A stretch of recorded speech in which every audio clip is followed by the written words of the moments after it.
Good morning, everyone, and welcome to the November 23, 2020 Cumberland County Commissioners Virtual Workshop Meeting.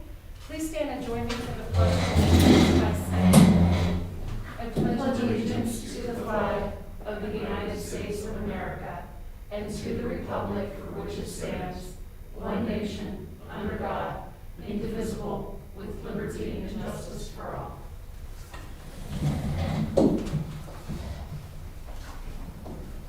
I call this meeting to order at 9 a.m. and at this time I open up the floor to public comments.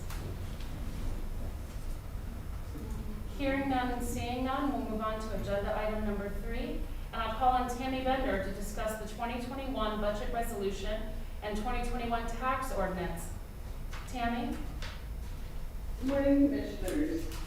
I'd just like to first thank all the county departments for their help in producing the budget document. Without their help, it wouldn't be as great as it is. Before you, the total county budget, the revenue is $240,866,294, and expenses of $522,422. General fund budget, the revenue is $84,623,953, and the expense budget is $96,500,983. Is there any questions about the budget? Tammy, I so appreciate the work that goes into the budget, in the budget book that we receive, and I've thoroughly enjoyed going through it. I think it's important for the public to talk about, for you to explain a little bit that based upon what you just said, that we're going to have expenses that exceed revenue. Yes, and whenever the budget at times is a little bit higher than what our actual projections are that we did back in October, some of that is the contingency that we have sitting in there because of loss and being able to, when we're in loss, you can't spend more than what that budget line is. You can't go a penny over, so at times we need the flexibility to move things around. By pulling contingency out, we found it saves a lot of money because the money's not sitting in the department, sitting in another pot separately. Gene, all the county departments really do a great job of helping us pull the wording and verbiage and everything together throughout the document. So, Commissioner DeFilippo, you were gonna? Yeah, as long as I've been here, expenses have always exceeded revenue, and I think it's because of, we're looking at the worst case scenario. It's never occurred since I've been here. Doesn't mean that it won't, but I wouldn't necessarily panic. Okay, That's what I'm trying to say. right. And I think that's important for the public to understand, is that, we're not running the county in the red. Right. Oh, definitely not. Some of it, when you see it on the total county budget side, with the expenses being so much higher, some of that is affected by liquid fuels. We're finishing up a lot of the bridges, and that's drawing down some of our funds that we have set aside for those bridges. But, financially, we are in great shape. Thank you for your explanation. If you still have questions, you can call Jim Mercer. Okay. We explained it to him about 25 times, I think. God knows. That's true. Did you have anything else to add, Tammy? The second item would be the ordinance of setting the 2021 tax millage rate. The county rate would be set at 2.195 and the library at 0.166, which remain the same as what they were for 2020. Any questions for Tammy? No. Thank you, Tammy. You're welcome. Agenda item number 4 is contracts and grants, with agenda item 4, Roman numeral 1, A through C. consisting of existing contracts, contract extensions, or addenda with no additional cost or increase to the county for drug and alcohol, liquid fuels finance, and MHIDD. Commissioners, do you have any questions, comments, or concerns regarding these agreements? I do not. No. Okay, hearing none, we'll move on to agenda item 4, Roman numeral 2, which consists of new contracts, vendors, services, grants, and contracts with increases and decreases to the county. And I'll start by calling on Melissa Smith to discuss the 2 CNRC agreements. Melissa? Hi, good morning, everyone. The first one on the agenda is the Agency for Healthcare Research and Quality ECHO project. This is a COVID-19 action network that's done through the University of New Mexico. And what they've done is they've directed Health and Human Services resource groups and to provide a network of nursing home facilities to discuss their concerns with the COVID situation. I've been to 2 of these virtual meetings, they last an hour, and they provide great resources, and there's a networking and common sharing of ideas to help get through the situation. What happens at the end of it is if we participate fully in this, we will receive a check for $6,000. So there's no expense other than my time. Just answered my question. I'm getting to read your mind now.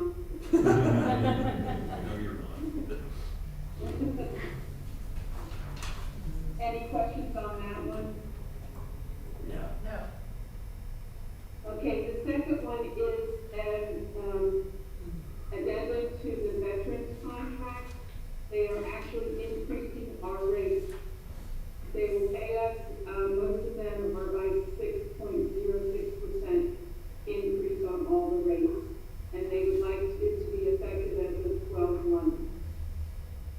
That's the only change in that agreement is with the increase of rates.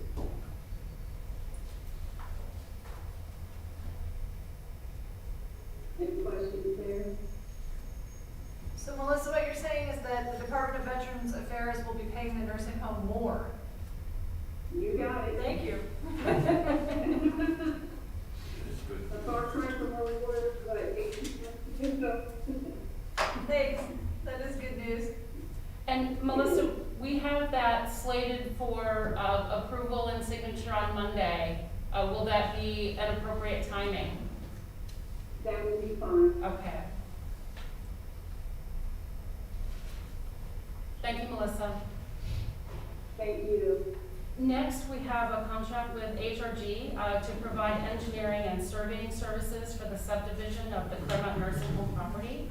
The tract is approximately 98 acres and includes the Cumberland County Prison, the Public Safety Building, and the Aging and Community Services Building. The services provided will subdivide the property so that the Claremont Nursing and Rehabilitation Center will be contained on its own separate property, its own separate tract. It is important for me to also note that the survey will also ensure that the cemetery located on the current tract will remain part of the eventual county tract. Commissioners, do you have any questions? So I'm just gonna clear that up. So what it means is that the county will maintain the cemetery as part of county property. Yes. Thank you. Thank you. Stacy, I don't know if you'll know this answer to this question, but are there any other historical sites on that property? Any buildings? I should know that, but I don't. Anything that the historic society would say, hey, you need to say this or preserve, other than that cemetery? I'm not aware of it. I looked at it early on. I hate to misstate what it is, but I think it used to be the old men's home. Yes. Was transferred years ago to I think a nonprofit or another entity that's been operating it. Okay. And that's the only other original structure or feature other than the graveyard on that tract was I saw that I'm aware of. Now across the street, you have the barn and a area of land behind the barn that's part of the original tract. I think that's farmland Yeah, behind there. it's not county property. All right. I will tell you, just as a private citizen, maybe as a nerd. I started, last night, reading stories. I just looked up poorhouse and Claremont Farms on newspapers.com, and I was reading newspaper articles from the early 1800s about the home. You said poorhouse, right? Yeah, no, poorhouse, same yes, thing. yes. That's sort of quality Sometimes too, you know? Yes, P-O-O-R. I got it. Yeah, I just put that one together. Yeah. It's fascinating, but I do believe based on the descriptions of the early buildings, I don't think any of those exist, because they talk about a stone building, and I don't think there are any stone structures on the site. I'm not an expert. We can certainly make sure that our planning department will be coordinating with HRG, has all of the details of any information we would need. Good, thank you. Any additional questions? All right, so we'll move on then, and I'll call on Annie Strike to discuss the MHIDD agreement. Annie? Yes, good morning all. I wanted to present a contract for an organization called Altera, and they are a vendor who provides assistive technology. We have an individual that we're working with who we believe would benefit from the use of assistive technology, especially through the pandemic, and to offer appropriate support for this person. The contract total was $10,000. Do you have any questions? No. No. Thank you. Thank you, Annie. Thank you. Last in terms of contracts and agreements, I'll call on Jody Smith and Matthew Frampton to discuss the Transportation Grant Award and the American Trauma Society Agreement. Jody and Matthew? Good morning, Commissioners. In front of you, you will have the contract with the American Trauma Society in the amount of $319,447, with reference to services that the PA, South Central Highway Safety, provides in Cumberland, Dalton, Franklin, and Perry counties.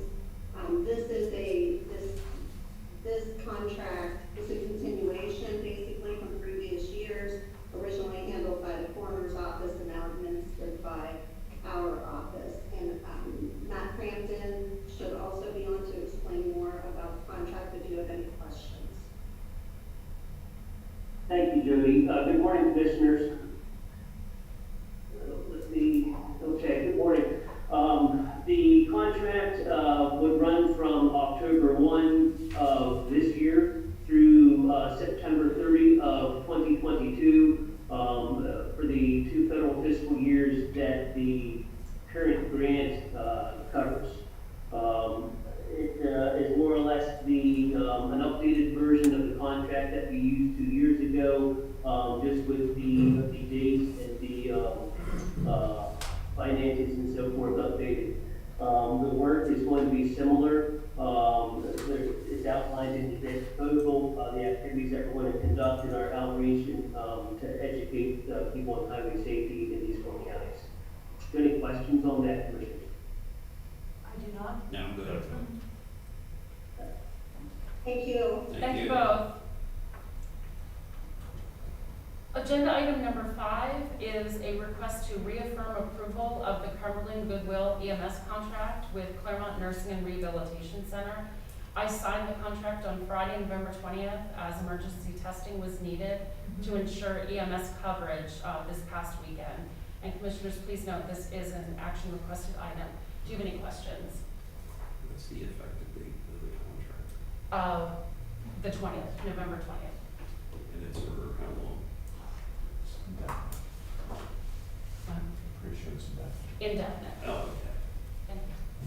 I'd like to add a comment to this because I was here Friday, and we talked about this contract. And what I think is important for the public to understand about this particular contract is that Cumberland Goodwill EMS reached out to Claremont Nursing Home because they were having an issue where they needed to have people COVID tested so that they could actually have people that would function as ambulance drivers and EMS personnel over the weekend.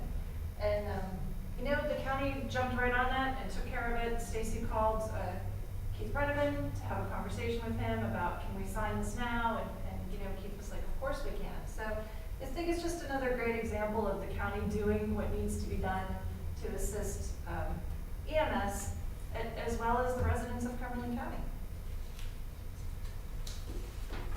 Thank you. Thank you, Stacy. All right, next up is capital projects. We want to make a motion. Oh, I'm so sorry. I do that every time, at least I'm consistent. So we'll entertain a motion in regards to this. I'll move to reaffirm the approval of the Cumberland Goodwill EMS contract for Claremont Nursing and Rehabilitation Center. And we have effective date. Yes, Absolutely. yes, we can amend the motion to have the effective date of November 20th. Okay, I'll second. Okay, it's moved and seconded. All in favor indicate by saying aye. Aye. Motion carries. Yeah. Yeah, Jen even, I mean, she makes me a nice folder as a reminder that I'm supposed to pause and wait, and I'm just ready to go off to the races.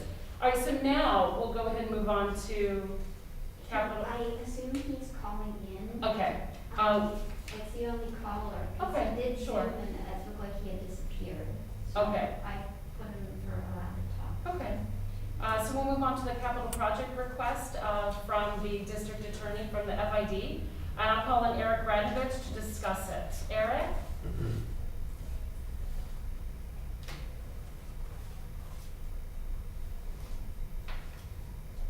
Is he both allowed to talk and? Yeah, I unmuted him, but I still see, the little thing. There's sometimes a short delay. I'm gonna go ahead, and I think I can cover this one if necessary. I just have to find it here. Okay, I don't seem to see it in my packet.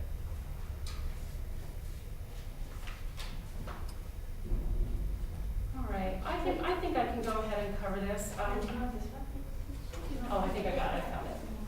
I certainly won't be as knowledgeable as Eric Radovich, but I think I can cover this one.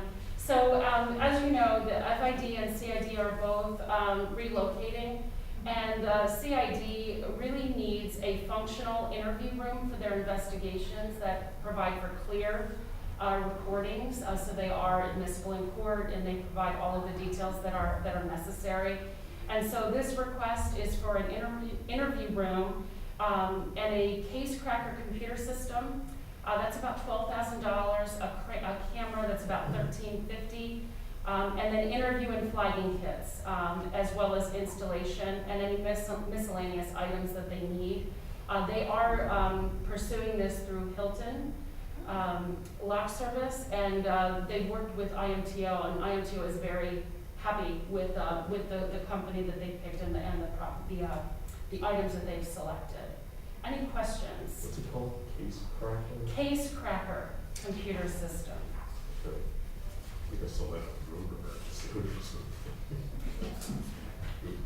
That's fine. Yeah, I think it provides extensive storage for the video, so I guess everything can be at high resolution. Thank you. Very nice. Any questions that I can have Eric provide answers for us before Monday? No, that's fine. Okay. We need you after all, Rick. Yeah, he's gonna probably watch this streaming and laugh at my feeble attempt to cover the technical aspects of what they do. So we'll move on then, and I'll call on Commissioner Fauci to discuss the reappointment recommendations for the Cumberland County Library System Board. Commissioner Fauci. So we have 3 individuals for reappointment recommendations.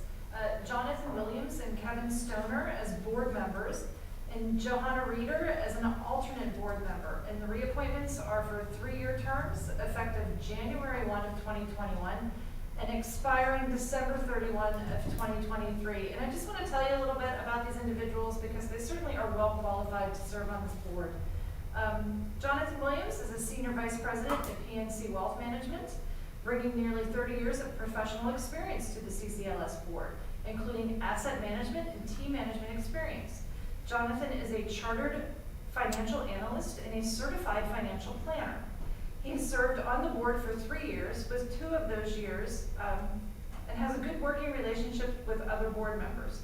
Jonathan represents the Joseph T. Simpson Library in Mechanicsburg, where he serves as assistant treasurer.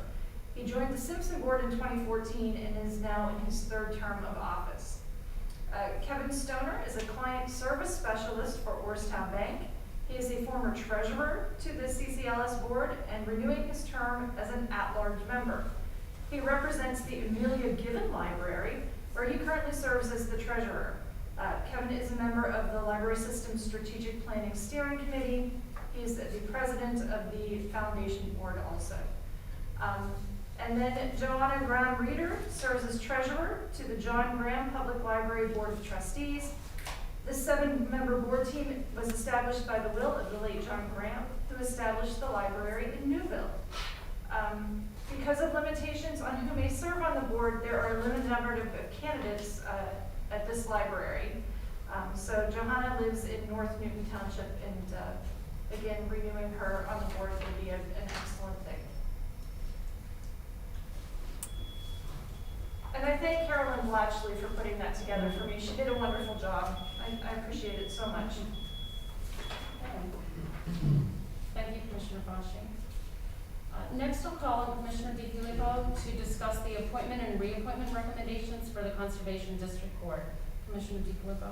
Yeah, first of all, colleagues, do you have information on Victor Barrett? Because I have 3 copies of the same. I do. You do have? Yeah, the Conservation District has a new opening. We'd like to appoint Victor Barrett. Victor's been a farmer in the area for a number of years. He's been very active too with working with the Conservation District and the state to get more farmers to agree to improving their best management practices for runoff and nitrogen reduction. If you get a chance to look at Victor's background, he's very busy in Penn Township. He's a go get it kind of guy. I really would like to have him on the board. And yours truly would like to be reappointed as the Commissioner Director for another year. That's it.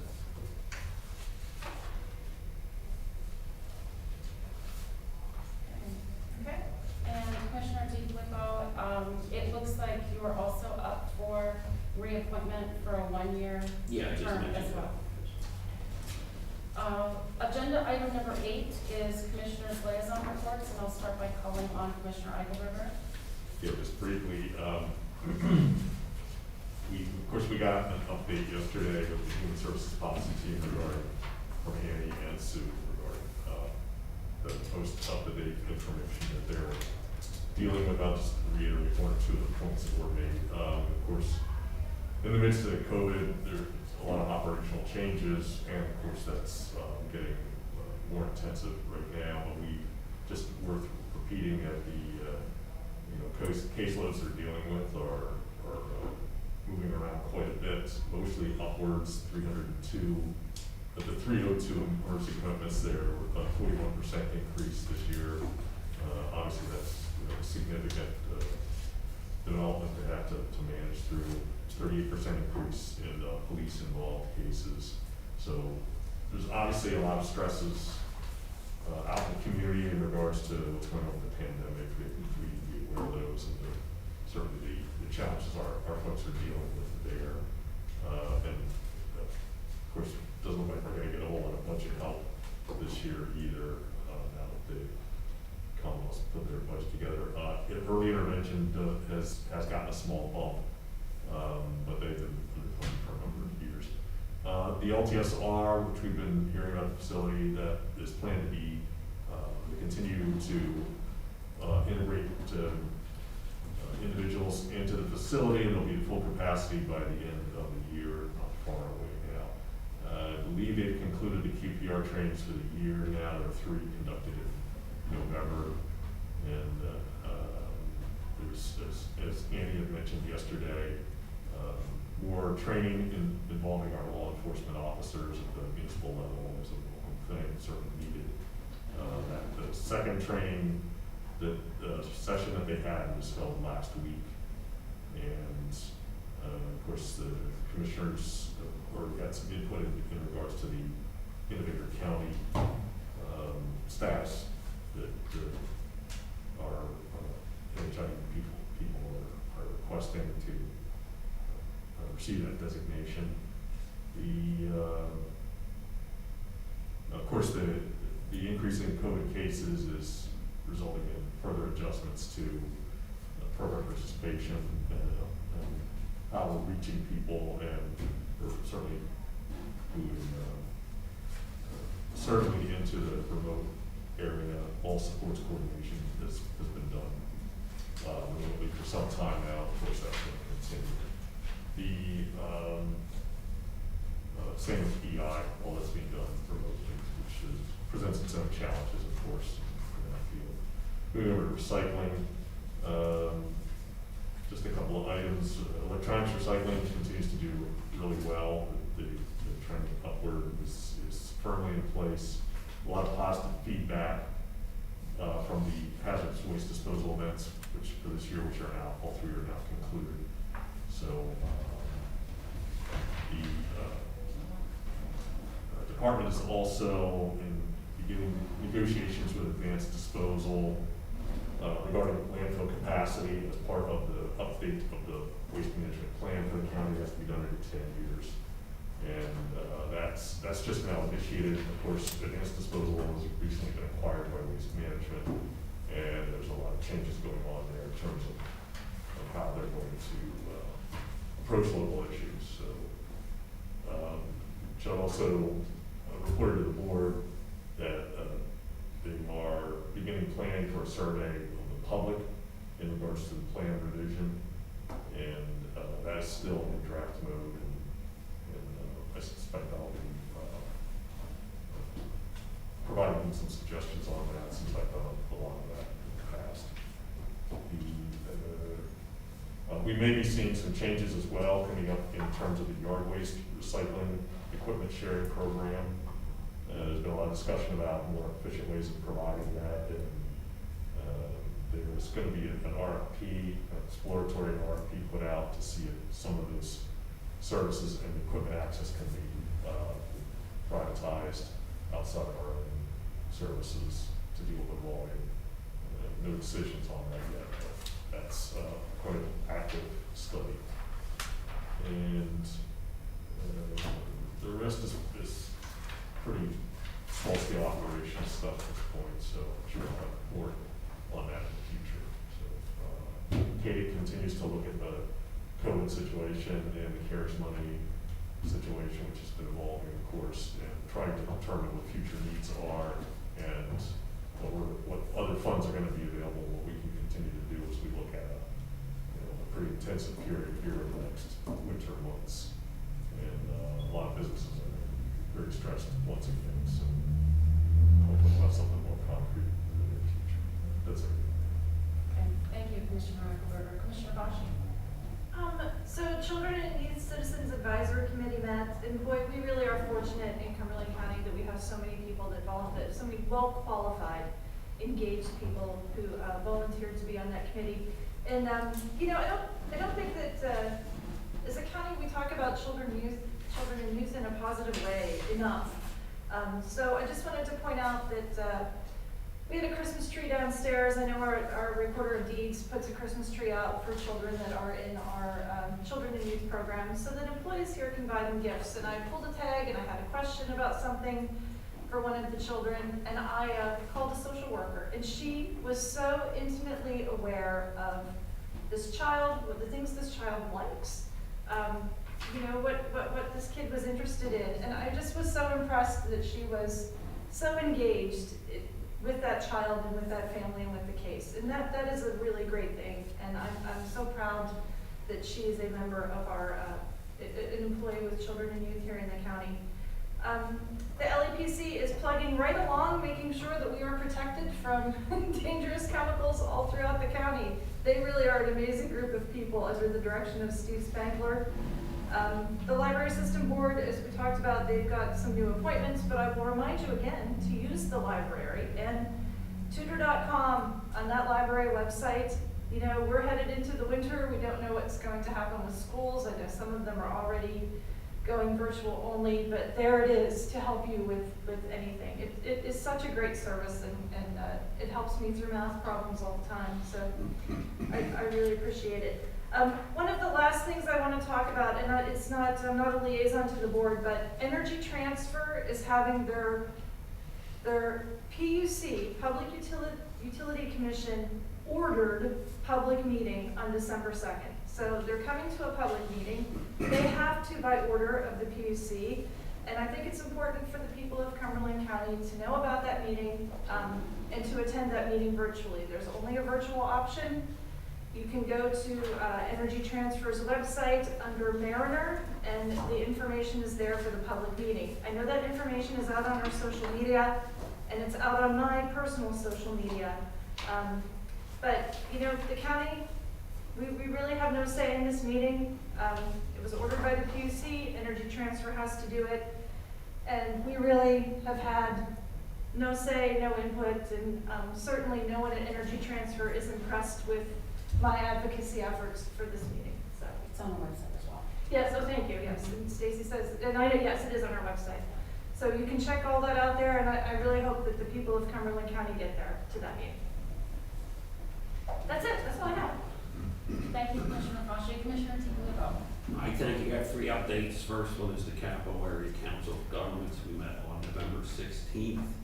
The 2021 budget was approved. It was approximately $255,000, similar to the previous year. December meeting will be canceled. We'll resume again in January 2021. And CapCog is under any new location now, the new Hampton Township building on Sporting Hill Road, which is across from the old Hampton Township building. Very nice facility. On November 20th, the Housing and Redevelopment Authority met. Mary Kuna is now the executive director. Just want to report that most staff is already working remotely. An update on the CARES rent relief program. We got 246 applicants. 106 were granted rent assistance for 6 months. And a revision of the MOU between the Housing and Redevelopment Authority and CADIC is under discussion. And last, the Department of Aging. I know Sandy gave a brief update yesterday, but also wanted to announce that the group is looking at changing the bylaws as it affects membership and length of the terms. At the last meeting, which was last Friday, we did not have a quorum to act on that, but that will be acted on as soon as possible, and then that recommendation will come to the Board of Commissioners. And that's all I have. Okay, thank you, Commissioner Tigliano. Thank you. I would like to report that executive sessions were held on November 13th at 8 a.m., November 17th at 1:30 p.m., November 20th at 8 a.m., and November 24, 2020 at 9 a.m., all regarding personnel. Is there any other business that needs to come before the board today? Okay. Before we adjourn, I would like to wish everybody here, as well as everyone who has joined us virtually, happy Thanksgiving. And I do sincerely hope this is our first and last pandemic-influenced Thanksgiving. And with that, if there is no other business to come before the board, we are adjourned.